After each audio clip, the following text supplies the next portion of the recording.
জনপ্রিয় আমেরিকানো কফির নাম বদলে কেনেডিয়ানো করল কিউবেকের একটি ক্যাফে। মন্ট্রিয়ালের কোকো অ্যান্ড বিন নামের এই ক্যাফেতেই বেছে নিয়েছে ক্ষোভ প্রকাশের অনন্য নজির।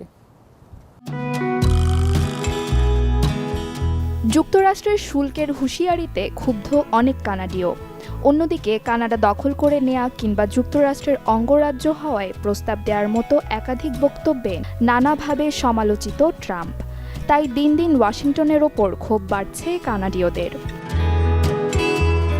সম্প্রতি প্রতিবাদস্বরূপ ভিন্নধর্মী এক সিদ্ধান্ত নিয়েছে একটি ক্যাফে। জনপ্রিয় আমেরিকানো কফির নাম বদলে দিয়েছে তারা।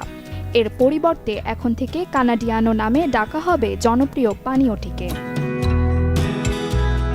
মধ্য কানাডার শহর কুইবেকের একটি ক্যাফেতে নেওয়া হয়েছে এই সিদ্ধান্ত।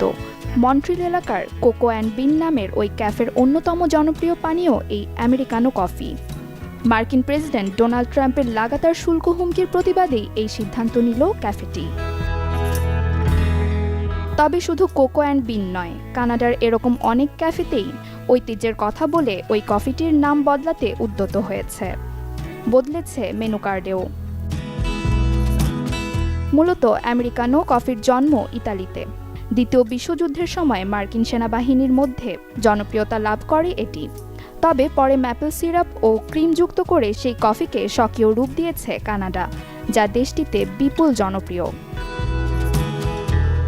কফির নাম বদল প্রসঙ্গে ওই ক্যাফের ম্যানেজার শাওনা কর্ডনার জানান, কানাডার গর্বিত বাসিন্দা হিসেবে ঐতিহ্যবাহী এই পানীয়টিকে তুলে ধরতেই তাদের এই উদ্যোগ।